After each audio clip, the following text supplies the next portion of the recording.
오늘 우리에게 주시는 하나님의 말씀 같이 받도록 하겠습니다. 구약성경 레위기 6장 1절로 7절까지의 말씀입니다. 구약성경 152면 레위기 6장 1절로 7절까지의 말씀입니다.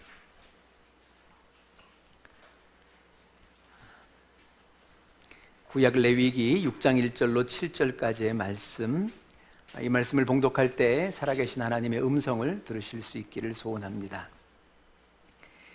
여호와께서 모세에게 말씀하여 이르시되 누구든지 여호와께 신실하지 못하여 범죄하되 곧 이웃이 맡긴 물건이나 전당물을 속이거나 도둑질하거나 착취하고도 사실을 부인하거나 남의 잃은 물건을 줍고도 사실을 부인하여 거짓 맹세하는 등 사람이 모든 일 중에 하나라도 행하여 범죄하면 이는 죄를 범하였고 죄가 있는 자니 그 훔친 것이나 착취한 것이나 맡은 것이나 잃은 물건을 주운 것이나 그 거짓 맹세한 모든 물건을 돌려보내되 곧 그 본래 물건의 5분의 1을 더하여 돌려보낼 것이니 그 죄가 드러나는 날에 그 임자에게 줄 것이요 그는 또 그 속건 제물을 여호와께 가져갈지니 곧 내가 지정한 가치대로 양떼 중 흠없는 수량을 속건 제물을 위하여 제사장에게로 끌고 갈 것이요 제사장은 여호와 앞에서 그를 위하여 속죄한즉 그는 무슨 허물이든지 사함을 받으리라. 아멘. 우리 김의진 집사님 나오셔서 우리 간증해 주시겠습니다.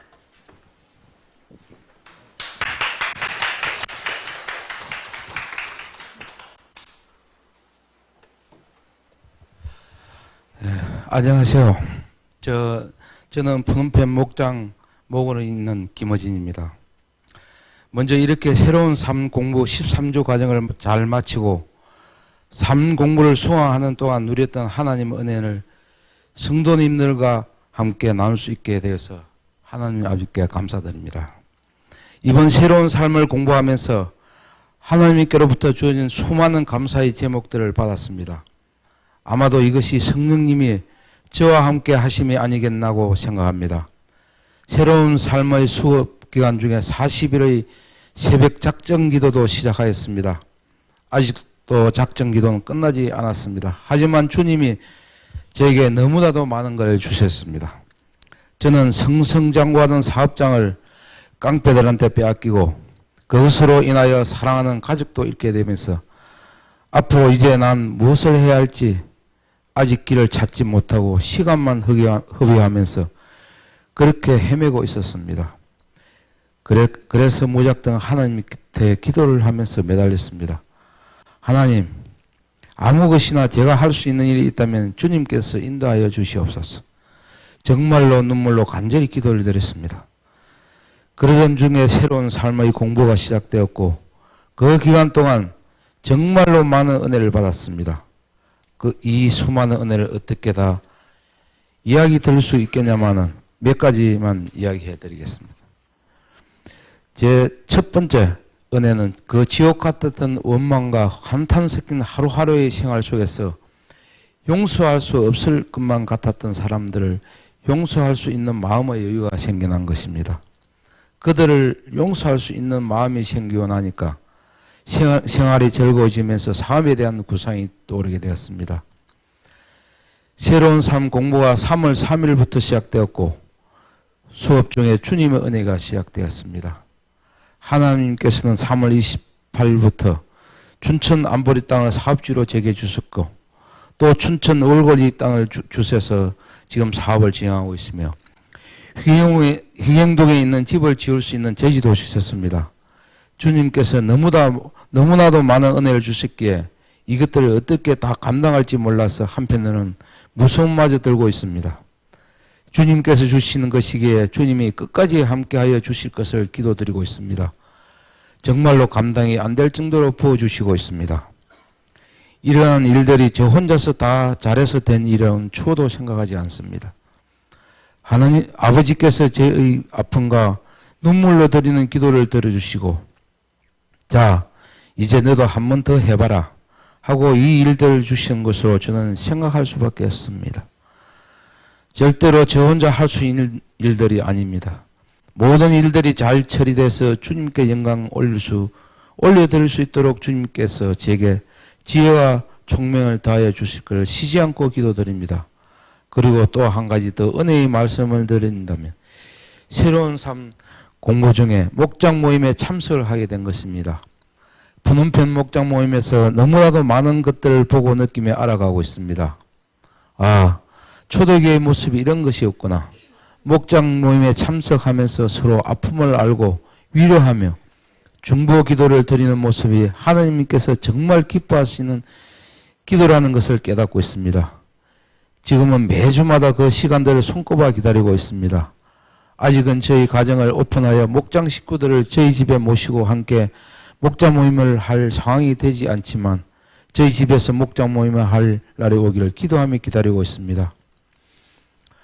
신앙생활을 하면서 간증이라는 것을 우리 소망계에서 처음 준비하고 처음 해놓은 것이라 하나님께서 주신 많은 은혜들을 잘 말씀드리지 못한 것 같아서 죄송스럽습니다.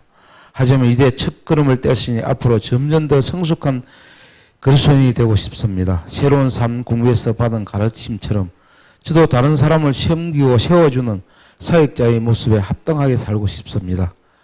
그런 제가 될 수 있도록 저를 위해 기도해 주시면 좋겠습니다. 감사합니다.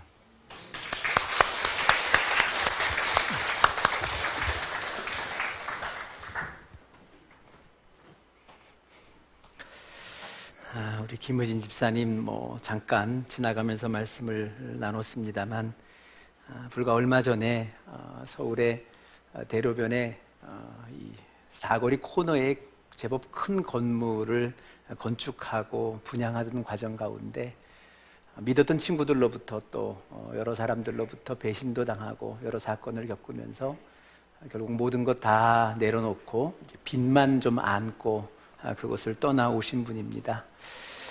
누구를 원망할 사람이 아닌데 원망할 수밖에 없는 그런 상황 속에서 굉장히 불편한 마음으로 교회를 나오기 시작하시고 또 우리와 함께 신앙생활을 하셨고 또 새로운 삶 공부와 또 목장 모임을 통해서 삶에 조금씩 방향을 갖춰가고 있는 것 같습니다.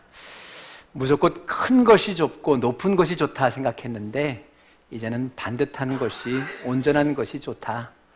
높은 것이 아니고 낮아도 반듯한 곳에 있는 것이고 큰 것이 아니어도 한 걸음 한 걸음 내가 할 수 있는 것만큼 걸어가는 것, 그것이 하나님이 원하시는 길이다라는 것을 이제금 깨닫고 이제 한 걸음 한 걸음 걸어가던 중에 하나님의 은혜 가운데 저도 오늘 처음 들었습니다만 이만큼의 복을 지금 누리고 있는 것 같습니다. 모름지기 복이 복다워지는 것은 복 받는 사람의 자세에 있는 줄 압니다. 우리 김 집사님이 하나님의 복을 하나님의 복같이 여기고 또 그것을 소중히 여기시면서 그저 오늘의 마음처럼 한 걸음 한 걸음 내가 걸을 수 있는 것만큼 최선을 다해서 걸어가는 그런 은혜를, 그런 복을 누릴 수 있기를 위해서 또 주신 바 그 복을 우리 교우들과 함께 나누고 세상과 함께 나눌 수 있는 이 복의 근원, 통로가 되어줄 수 있기를 위해서도 계속 기도해 주셨으면 감사드리겠습니다. 섬겨주신 우리 목장의 우리 목자 목녀님 또 우리 목원들 모두 분들께 감사드리고요.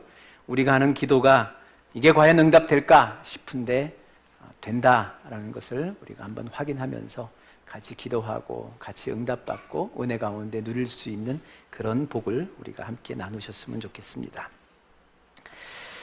우리가 지금 레위기의 말씀을 지난주부터 같이 나누고 있습니다. 레위기의 말씀을 우리가 같이 나누면서 먼저 생각해야 할 것은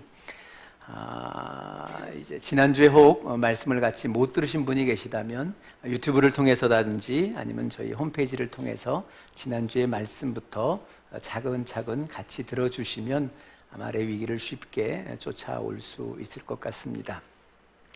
왜 레위기라 이 책을 그리 했는가 하면 이 제사를 집례하는 사람들이 레위 사람들이었기 때문에 그렇습니다. 레위 사람들에 의하여 집례되어지는 이 제사의 법칙, 법도 그 길이 레위기에 기록이 되어져 있다라는 겁니다. 오늘날로 정확하게 1:1로 이야기할 수는 없겠습니다만 오늘날의 예배요 또 예배를 집례하는 목회자들에게 먼저 주신 말씀이고, 이렇게 예배를 집례하고 이렇게 성도들로 하여금 예배 드려야만 한다. 아니, 이렇게 예배 드려야만 내가, 하나님인 내가 그것을 받아줄 것이다. 기쁘게 받아줄 것이다. 바로 그것이 레위기를 통하여 우리에게 주시는 메시지일 겁니다. 우리는 지난 시간에 두 가지의 내용을 배워보았습니다. 먼저는 예배는 자원해서 드리는 것이다. 그저 내가 안 드리면 혼날까봐 무서워서도 아니고요. 또 내가 벌 받을까봐, 내가 이거 안 하면, 제대로 안 하면 벌 받을까봐 하는 이 두려운 마음 속에서도 아닙니다. 정말 기꺼운 마음으로, 즐거운 마음으로 받은 바 은혜가 있기 때문에 그 믿음 속에 드려지는 것, 바로 그것이 제사이고 바로 그것이 예배다라는 겁니다. 내가 드리는 시간도, 내가 드리는 이 물질도, 내 정성도 드리는 겁니다만, 그럼에도 불구하고 그 모든 것들을 통해서 하나님의 은혜를 기대하고 소망하는 마음, 바로 그것이 예배의 참 자세일 것입니다. 또 하나가 있다면 그겁니다. 자원하여 드리는 겁니다만 방법은 하나님이 정하셨다. 이게 중요합니다. 내 것 가지고 드립니다. 내 자원하는 마음으로 내가 스스로 나와 드립니다만, 그러나 나오는 방법은, 제사 드리는 방법은, 예배하는 방법은 하나님이 정해주셨다. 오직 그 길만이, 그 통로만이 하나님 앞에 나올 수 있는 유일한 길이다. 그것을 이 구약의, 이 레위기의 말씀을 통하여 일찍이 먼저 말씀해 주셨다라는 겁니다. 그래서 정하신 이 제물이 있었다는 것을 우리가 알 겁니다. 소를 이야기했고, 양을 이야기했고, 염소를 이야기했고, 형편에 따라 때로는 산비둘기, 그것도 안 되면 집에 날아든 비둘기라도 그렇게 제물을 선택하지만 그것 외에는 안 된다. 내가 드리고 싶다고 해서 우리 집에 돼지가 많으니 돼지 한 마리 잡겠다. 이게 제사가 아니라는 겁니다. 내가 좀 하나님 앞에 은혜를 더 받았으니 내가 좀 더 큰 것으로 드리겠다. 희귀한 것으로 드리겠다. 뭐 코끼리를 드리겠다. 코뿔소를 드리겠다. 이거 하나님 반가워하지 않는다는 겁니다. 그저 내가 정한 대로, 내가 정한 법도대로 그 길을 따라오는 것, 그것만 내가 기쁨으로 연락하고 받아주시겠다. 바로 그것이 지난주 우리가 나누었던 말씀입니다. 그리고 오늘 이어서 우리가 드릴 말씀은 이런 겁니다. 오늘 이 레위기를 통하여서 하나님께 나올 수 있는 제사의 방법을 5가지로 이야기를 해줍니다. 번제라는 것, 또 소제라는 것, 속제제, 속건제, 화목제, 이렇게 5개의 제사의 종류, 제사의 방법, 뭐 이런 것들이 레위기에 기록이 되어 있는데, 오늘은 특별히 이 속건제에 대한 이 제사법에 대한 것을 여러분들과 같이 나누어 보고자 합니다. 한마디로 얘기하면 이 5개의 예배의 의미와 그 뜻이 오늘 우리가 드리고 있는 이 예배, 오늘 이 예배 속에 담겨 있어야 한다는 겁니다. 오늘의 이 예배 속에 그 중에 하나라도 빠져 있다면 그것은 하나님이 원하시는 예배가 아니다. 옛날에는 5개의 방법을 통하여 하나님이 그를 만나주셨다면 이제는 이 예배라는 하나의 통로를 통해서 우리를 만나주고 계신다라는 것을 우리가 생각하면서 우리가 이 예배 속에 회복해야 될 속건제사의 의미가 무엇인지 우리가 한번 살펴보는 시간으로 가져보시기를 바랍니다. 속건제사가 무엇이냐라고 하면 그저 그냥 속죄제의 일종이다 생각하시면 됩니다. 속죄제 중에 하나입니다. 속죄제라는 것은 우리가 다음 주일날 우리가 자세히 한번 같이 살펴보시겠지만 죄로부터 용서받는 방법입니다. 하나님으로부터 내가 죄로부터 용서받는, 구원받는 방법, 그 길이 이 속죄제사의 법 속에 있는데, 그 속죄제사 가운데 특별히 속건제를 별도로 하나님이 구분해 주셨습니다. 이 속건제는 어떤 것이냐 하면 주로 사람과의 관계입니다. 대인과의 관계, 이웃과의 관계, 또 그리고 무언가 물건이 주고받아지면서 뭔가 보상할 수 있는 차원의 것, 그것으로 인하여 범죄한 사람이 그 죄로부터 용서를 받기 위하여 드려지는 제사, 바로 그것이 이 속건제사다라는 겁니다. 뭐 이런 겁니다. 우리가 속건제사라는 것은 우리가 혹 그 옛날에 이야기를 해본다면 당시에 이제 성전이라는 곳에서 예배를 드리게 되는데, 예배를 드리기 위하여 성소를 찾아갔는데 성소의 기물 가운데 이 성물 중에 하나를 내가 이렇게 훼손시켰다, 뭐 그것을 쓰러뜨리거나 혹시 넘어뜨리거나 해서 그것을 부서뜨리게 되면 그때 드려지는 것이 속건 제사입니다. 하나님의 앞에 범죄한 그 사람이 그것으로부터 용서받기 위하여, 그래서 먼저는 그 기물을 먼저 새 것으로 사오는 겁니다. 다시 뭐 똑같은 것은 사올 수 없지만 성전의 기물로서 새 것을 갖다 놓고 반환하고, 그리고 나서 하나님 앞에 제물을 드리고 제사를 드리는 거, 바로 이것이 속건 제사의 순서가 되어진다라는 겁니다. 그러면서 오늘 우리가 읽었던 내용처럼 이런 겁니다. 누군가의 물건을 대신해서 맡아두었다가 자신의 것으로 취해버렸다는 겁니다. 사람이요, 남의 물건도 오래 내 손에 쥐고 있으면 꼭 내 것 같이 생각되어집니다. 바로 그런 것. 그러나 어느 순간 누군가 이것이 내 것이 아니다 라고 나를 일깨워주면 그 죄로부터 구원받기 위하여 속건 제사를 드려라, 이런 얘기입니다. 또 누군가의 물건을 훔치기도 하고, 또 누군가 돈이 없어서 돈을 빌렸는데 갚을 길이 없어서 도망 다녔습니다. 근데 이제는 갚을 만한 여유가 조금 생긴 것 같습니다. 그래서 그 죄를 용서받기 위하여 드려지는 제사, 바로 그것이 이 속건 제사다라는 겁니다. 바로 이럴 때는 내가 빌린 것이나 내가 훔친 것이나 내가 착취한 것에 원상복귀로 돌려주는 것뿐만 아니라 그것의 5분의 1에 해당되는 것을 이자로 더 보태서 돌려주고 나서, 당사자에게 돌려주고 나서, 그리고 하나님의 성전에 돌아와 하나님 앞에 제사를 드려라. 이것이 속건 제사입니다. 지금까지의 모든 제사의 방법들은 다 하나님에게만 드려졌습니다.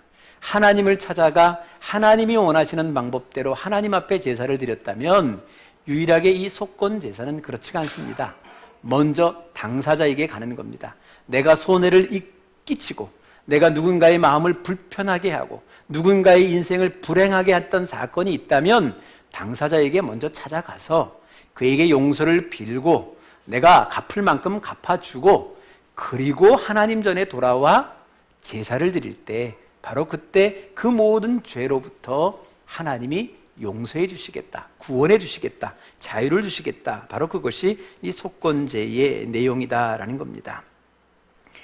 하나님께서 어느 정도 우리가 특별히 사람과의 사람 관계 속에서 깨끗하게 정산하기를 원하시는가 하면요, 민수기 5장에 가게 되면 오늘 이 속건 제사를 조금 더 이렇게 보충해서 설명해 주는 대목이 나옵니다. 바로 그 대목에 가면 이렇게 표현을 해주고 있습니다. 내가 이제 죗값을 치를 수 있게 되어서 이 당사자를 찾아갔는데 이 당사자가 그 자리에 지금 없는 겁니다. 사라져버린 겁니다. 당사자가 사라졌을 때는 어떻게 해야 되느냐? 그러면 그 당사자 말고라도 그 친척이라도 불러 앉혀놓고 그에게 사정을 이야기하고 가져간 것을 다 돌려주고 돌아와 제사를 지내라는 겁니다. 근데 또 때로는 당사자도 없고 친척도 하나도 없다, 뭐 이민을 가버리든지 하나도 없다, 그러면 찾다 안 되면 그것을 가지고 제사장에게 와서 제사장에게 드려라. 오늘날로 이야기하면 목사에게 갖다 주라는 그런 의미보다는 하나님의 교회에 헌금함으로 그것을 가지고서 이웃에, 연약한 이웃을, 낮은 이웃을 도울 수 있도록 해라. 그리고 나서 하나님 앞에 제사를 드려라. 그래야만 그 모든 죄로부터, 때로는 내가 누구를 사기치기도 하고 착취하기도 하고 도둑질하기도 하고 남의 것을 내 것인 것처럼 가로채기도 했던 그 모든 죄로부터 네가 자유를 얻게 될 것이다, 구원을 얻게 될 것이다, 깨끗한 가운데 하나님의 복을 받게 될 것이다. 바로 그것이 이 속건죄의 가장 큰 의미가 되어진다라는 겁니다. 오늘 이 본문의 말씀 6장 1절로부터 7절의 말씀을 묵상하면서 제 마음에 가장 눈에 띈 구절이 6장 2절의 말씀입니다. 6장 2절을 어떻게 시작하는가 하면, 누구든지 여호와께 신실하지 못하여 범죄하되 라고 이야기하면서 그 뒤에 이런 죄 저런 죄를 이야기합니다. 뭐 도둑질을 하고 착취를 하거나 남의 물건을 마치 내 것처럼 지니고 있거나 거짓 맹세하거나 이런 죄들이 이제 뒤에 기록이 되었다는 겁니다. 그러니까 성경에서 하나님이 보는 죄에 대한 각도는 이겁니다. 이 모든 죄의 원인이 환경에 있는 것이 아니고 너 자신에게 있는 것이 아니라 너 자신이 하나님 앞에 신실되지 못했기 때문에 드러내 보여주는 열매다라는 겁니다. 우리는 세상을 살아가면서 세상 사람들과 함께 때로는 불편함을 느끼기도 하고 또 세상 사람들에게 하지 말아야 될 짓을 범하기도 합니다. 그 이유가 왜 그런가 하면 내가 하나님 앞에 그 순간 신실하지 못했더라라는 겁니다. 여러분, 신실한 단어를 좀 어렵게 생각하지 마시고요. 이렇게 생각하시면 될 것 같습니다. 하나님 앞에 신실하다라는 것은요, 내가 지금 하나님 앞에 서 있다라는 의식을 가지라는 뜻입니다. 지금 하나님이 나를 보고 계세요. 하나님이 내가 하는 말을 듣고 계십니다.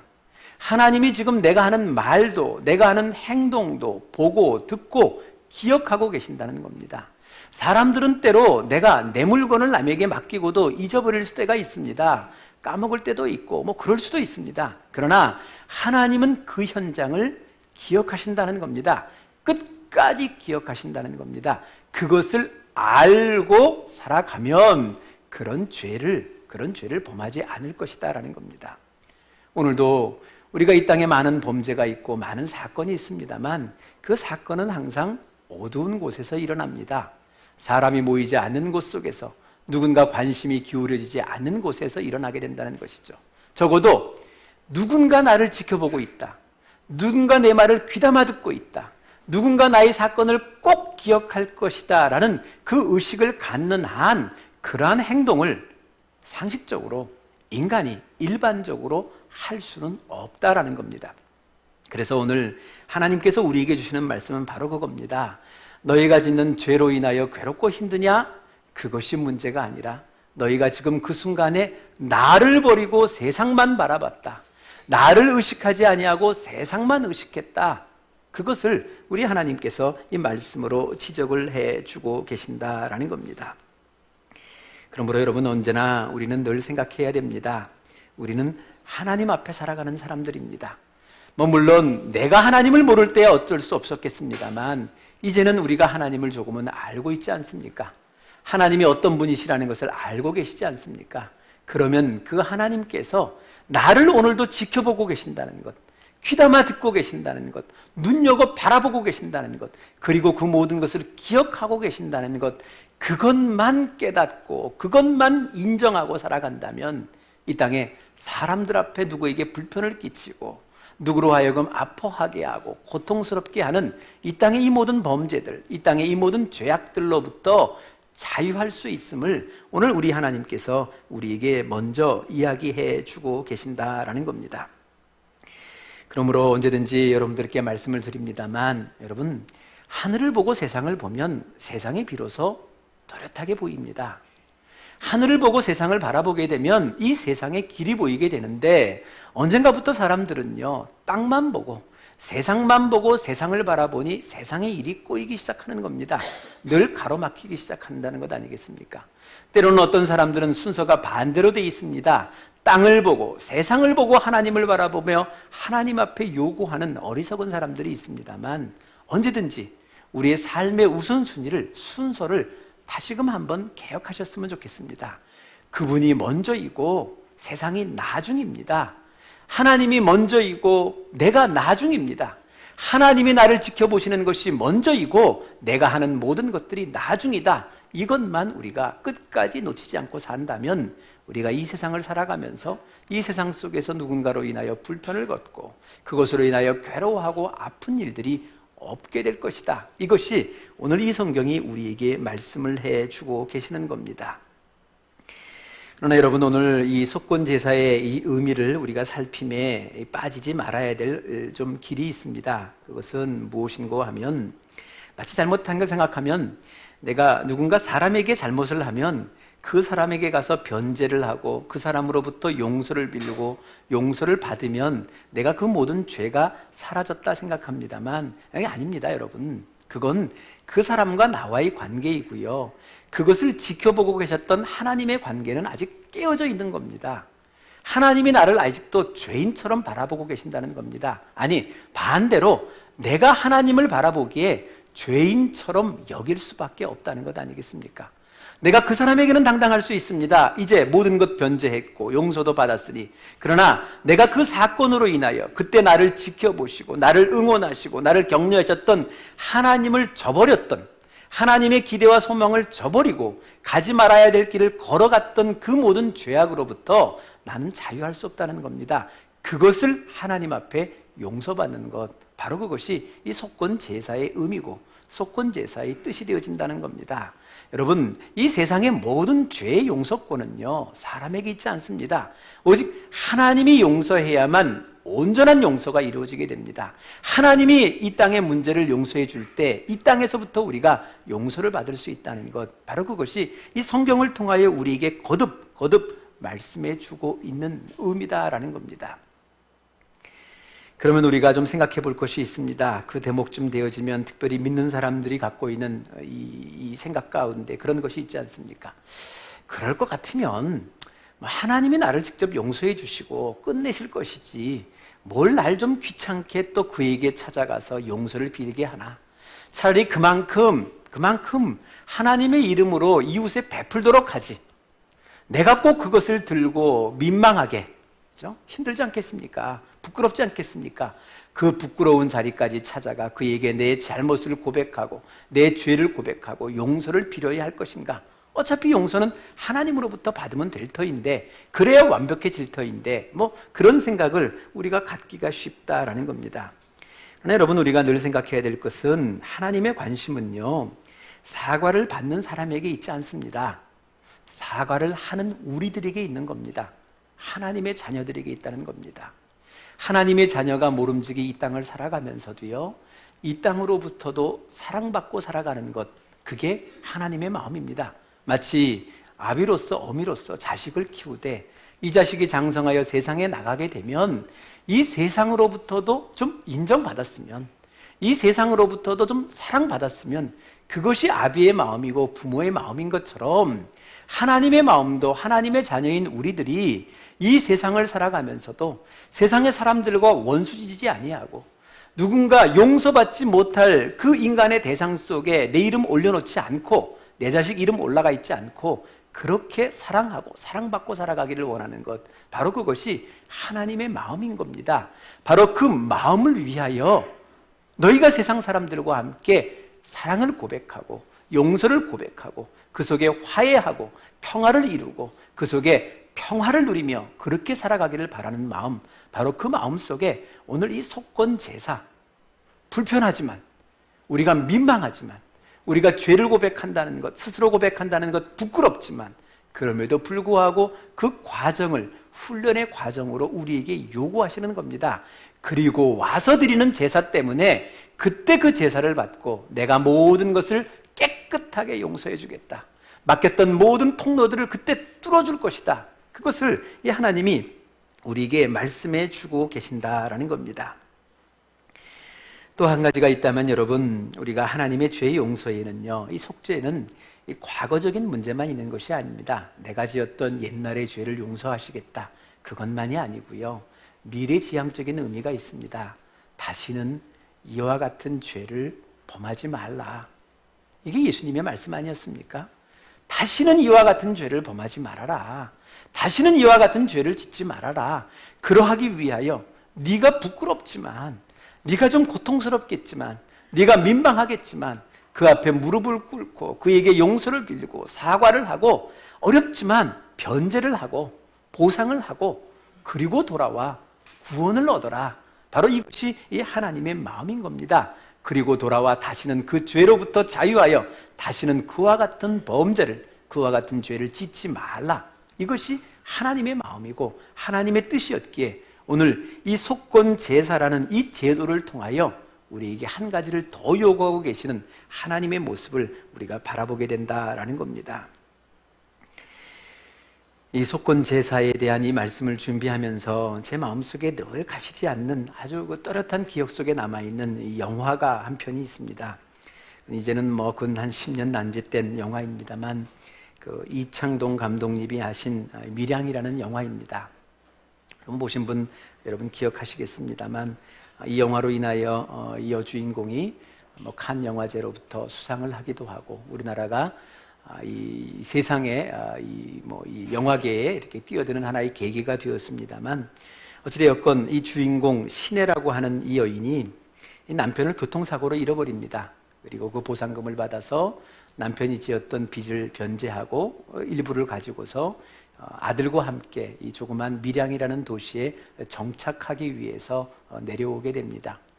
그런데 이 시내라는 이 사람이 이 받은 보상금이 이제 얼마 남지 않았음에도 불구하고 마치 자기가 많은 것을 가진 사람인 것처럼 몇 마디의 거짓말을 했다가 이 거짓말 때문에 부자로서의 대우도 받기도 했습니다. 많은 사람으로부터 부자로서 대우도 받고 존경도 받았습니다만 결국 이 사건으로 인하여 엄청난 사건을 경험하게 됩니다.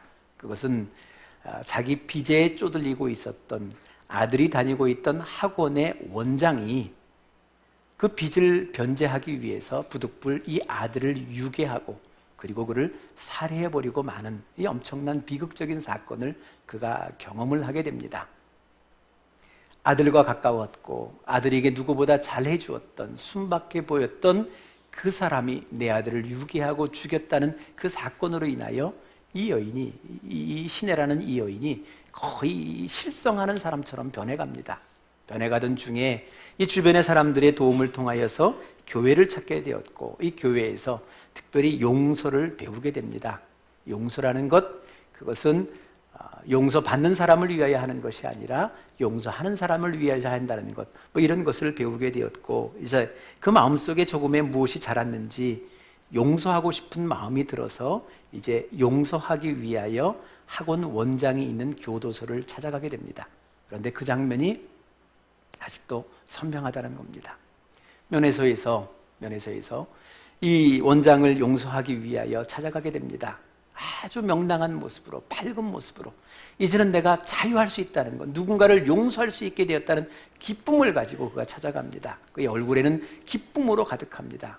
그런데 그 앞에 다가온 죄인, 죄수, 그렇죠? 이 학원 원장의 모습이 말쑥한 겁니다. 그것을 보고 약간 당황했던 이 시내라는 여인이 그에게 말을 붙입니다. 그래도 건강관리 잘하셔서 다행입니다. 하나님의 뜻대로 아저씨를 용서합니다. 용서의 말을 권했습니다.